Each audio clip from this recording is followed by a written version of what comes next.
Hi, everyone, and welcome to another episode of Manage to Retain, a series where we're trying to take a look at data and insights that leaders can use to become more effective leaders.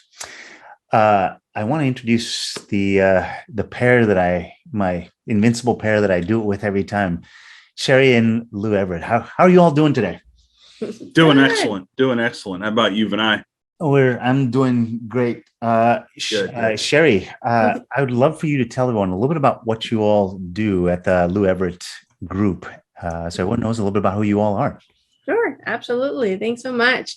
Yes, so we are Sherri and Lou here, and we are a Lou Everett Group. We are a business and executive leadership coaches and corporate trainers. I was starting to say we are a married couple. That's what I was trying to say here. So it's hard to say. It's hard to say, I know.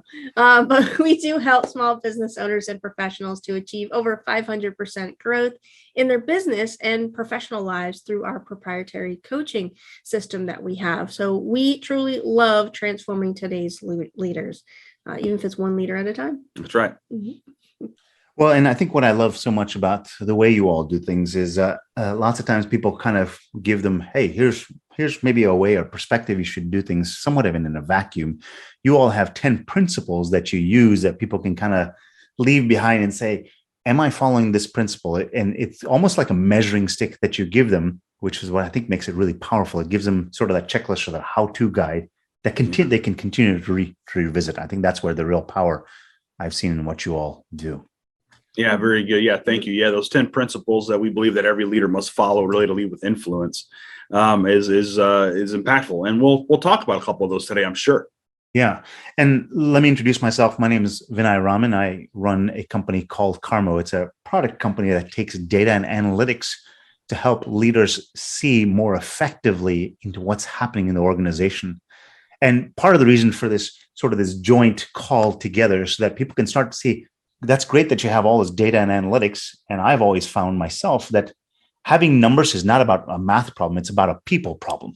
Mm-hmm. And the goal is between the three of us here just to take some of those data and analytics so you can understand what are the questions, and in this case, maybe even some of those principles that you can lean into to understand more about what's happening in your organization today.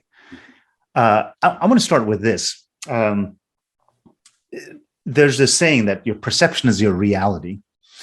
But I feel like there's a second part to that sentence, and that is your perception is your reality, but your perception is not reality.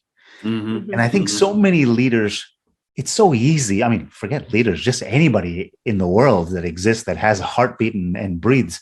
It's so easy to get wrapped into this idea that what you see is what is really happening in the world. Mm-hmm. Do you all find that at all? That happens in the leadership coaching that you do?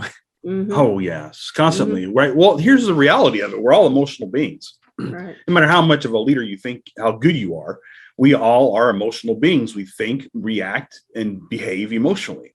Unless we take and are aware of that and can harness that in a different way and realize it's not always about how we might perceive. We might use the word perception, but in reality, it's how we feel things are happening. When in retrospect, those things aren't necessarily the true reality of what's happening behind the scenes. Well, so I love that because there's an analogy that I use all this time. I call it the man on the mountain kind of analogy that I use with my kids. I could be the smartest person in the world, but if I'm standing in the bottom of a valley, the person on the top of the mountain knows it's raining before I do. It doesn't matter how smart they are, because it's more about how they're looking at the world and how they see the world, that they see the rain cloud that I still can't see because I'm standing in the wrong place.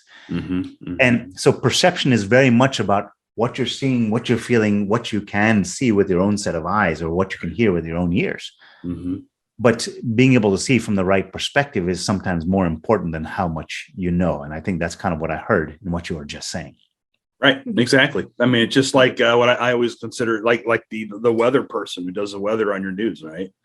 They have the ability to use certain radar and know what's going to happen in the race. So they use other tools and resources to help them to be able to interpret that for us to know what is foreseen to happen. Not that it's a guarantee, right, but that it's foreseeable of what's going to happen and pretty close in proximity of what's going to happen. And the same thing when it comes down to leadership and the data. Some of the things that we're about to look at today is, what are they telling us? Being able to use those tools in a way that actually provides reality, not just perception.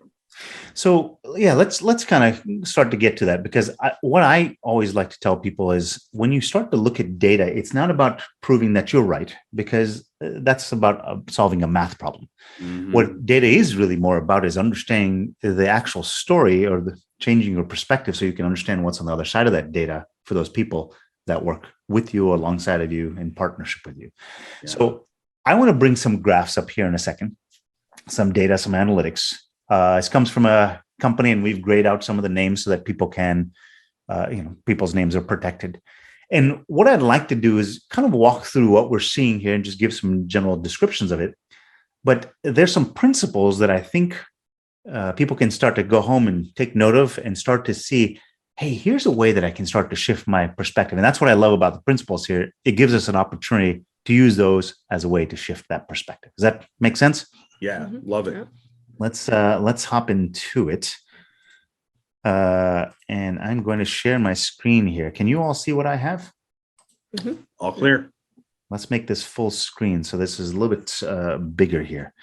And what I'm looking at here is, at a particular company, we've got an asset, and that are these technicians, or these techs that work for them. And we call them assets because they are truly an asset for the company.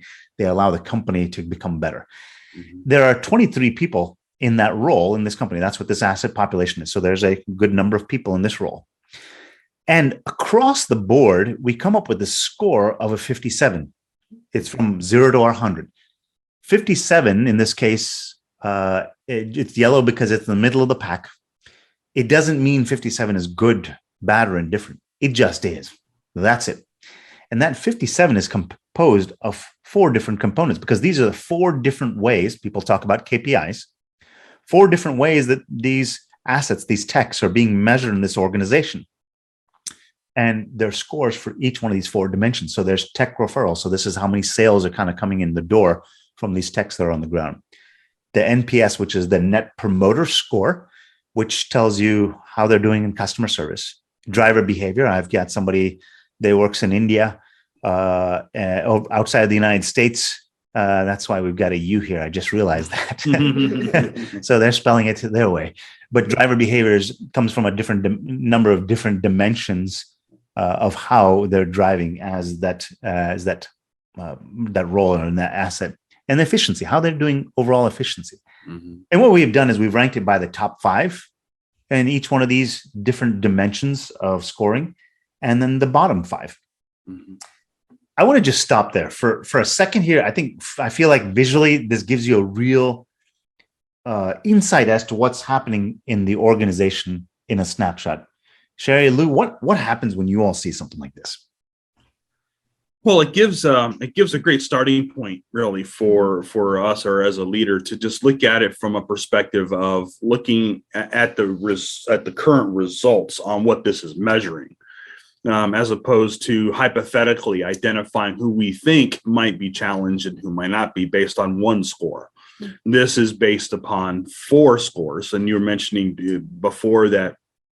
Some of these are actually, the scoring system comes from more than just one item that is used to being scored upon. So it gives us a great starting point to say, all right, where do you start as a leader to begin to work with the employees to identify what needs to be done to increase or change the asset score in this case, depending on what that goal is.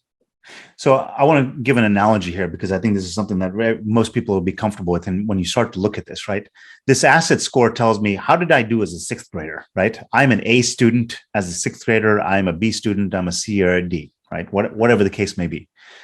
Now, I've got math, I've got science, social studies, and I've got English, are the 4 different subjects that I am measured in. Some subjects I'm fantastic at, some subjects maybe not so much. Mm-hmm. But now seeing how I performed, and what I got in my math class is based on a number of quizzes, pop quizzes, tests, exams, standardized achievement exams, whatever the case may be. But there's a number of things that build up to that. kind of bringing all that together now allows me to see how I'm doing as a student, or in this case, as a role in this company. So it gives you a first snapshot as to how's the overall performance. Is this a fantastic student, okay student? Where do they need support? Is that resonating with you?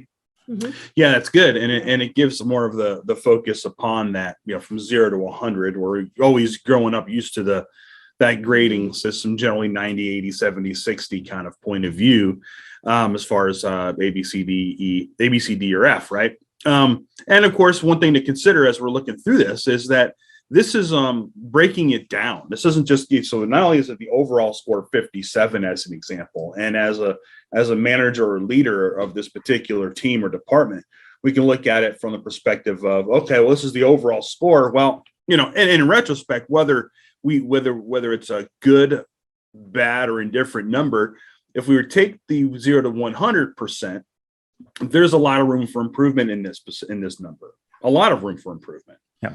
But by breaking it down like this into individual sections on what gives us that asset score, helps us to identify where specific areas of improvement need to happen.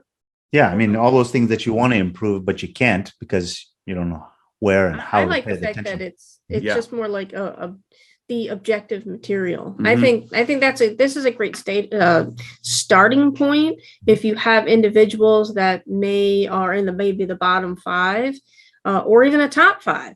So you gotta, as a leader, you gotta think though, it's like, okay, this is great, but don't be so quick to be like, oh, look at those bottom 5. We're just going to, fire them right away. That this is only not even half the story. This is just scratching the surface to open up conversations and then to work as a team, be like, hey, as a team, this is the number. This is how dynamic everybody is, but we still have some room to improvement. And what can we do as a team? What can we do better? Right. So don't think, looking at this as a leader perspective or as a manager right now to be like, oh, well, I would just, fire the bottom 5. Like, I mean, unfortunately, we have been in organizations. That's what they think. They're just like, well, there's our weakness. Yeah. There's our weakness. Yeah. There's the objective material, and so be it. And this is an education moment to share based on our both expertise in this business, in these businesses, to stop for a moment to say, no, there's more to it. Right. All numbers don't lie. It doesn't tell the whole story. Right. And there's a principle that we talked about that I think really comes into play here as a leader, because I think the first thing, like you said, is a gut reaction is, oh, I got to get rid of these bottom 5. No. I think there's an opportunity here. And I think that opportunity starts with what you all call the willing principle, the willingness to take a look at this and say, there's another reality that exists here. Did I frame that up right? Am I thinking about that properly? Exactly. I mean, our opinions at many times, right? Many times are molded by other influences as leaders. So that includes those that lead us, whatever pressure we might be getting as managers and leaders. We get influenced by their methods and by their way. And we tend to neglect the fact that we need to open up our mind to the possibility that there needs to be change in how we do things and how we see things and in our perception. So when we do that and we open up to that possibility, this is what the willing principle indicates, then it opens up doors that you never really thought possible. You get to see things that you've really never seen before. And that's what we're talking about here, being able to see it from a different perspective and be willing to step back and realize that and experience the possibilities. And I think what I hear there is if you start to look at, I mean, I've heard people say, I've been in this business for 25 years. I understand that. Well, guess what? Tomorrow is probably going to be like those last 25 years. And if you're okay with that, that's fine. But if you're willing to go to say, hey, that's how I did it for the last 25 years. That's not what I want to do tomorrow. Being willing to make that shift in perspective, there's, like you said, Sherri, this is that open door that you can now step through to start to say, in the bottom here, I'm going to make do a couple of things here. I'm going to see that over here on the Net Promoter Score, Shane is in the top 5. Over here in the driver behavior, Shane is in the top 5. But on the efficiency side, Shane is in the bottom 5. There's this opportunity that where if I was looking only at Net Promoter and driver behavior, I think Shane's fantastic as an employee. Right. But there's some places where Shane actually still needs some support. And leaning into that willing principle allows me to see, Shane needs some support from me to become a superstar. Did I get that right? Yes, you definitely did. Yeah, definitely did.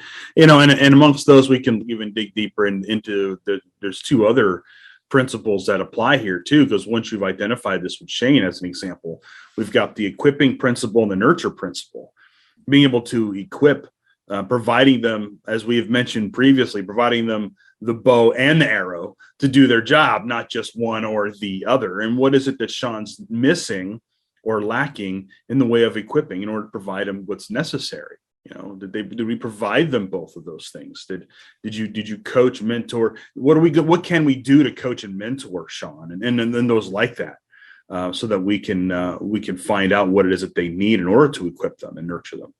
So, because I want to dig into kind of maybe what is happening in Shane's world here, right? And I don't necessarily know Shane because we're looking at it purely from the data, but Shane is doing really well on customer service. Shane is doing really well on the driver behavior. I'm starting to get this sense of, I think you can make the argument that Shane is a conscientious employee and a conscientious citizen, right? Just based from those two things.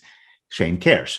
Mm-hmm. But from an efficiency point of view, there's some frustration there for Shane. I'm just jumping to a story here. Mm-hmm. But just by seeing this data, I can start to see that there's some frustration for Shane. A frustration for Shane means that I may not have given as a leader, and this is not a fault kind of issue. It's just a matter of it is. That's all. Right. That Shane has something that he needs. He may need some additional guidance. Someone hasn't taken the time to explain to him that he understands something the way that others in that top 5 have. Is that and that's part of that equipping principle, equipping them with the tool set to do right. Yeah, no, that's a good point. Mm-hmm. And one thing that needs to be investigated and looked at a little deeper here too, which we don't really have a lot of time to do, is when you look at those top 5 as an example, tech referring, you've got Chris there, and you've got Amato in the top 5 for NPS, and Shane, and then Ian, right? Now, those are the top number 1 in those categories, but you don't really see them besides Shane and maybe one other one in the other top 5 categories. So what is it that's non-consistent? That's another thing to look at perspective wise, is what is the consistency? What is the challenge here with the consistency problem? Because there's a consistency problem here overall as well. So another perspective, again, what is it that we need to do as a leader to find out what those inconsistencies are and why? What are we focusing on? What does our team meetings focus on? What are we pushing the most of? That's going to make a difference in these numbers. So, and I think this kind of touches on that nurture principle, right? I mean, so we've got, if we find, across these categories, we find Christopher, Amato, Shane, and Ian are, the top performers in each one of these categories.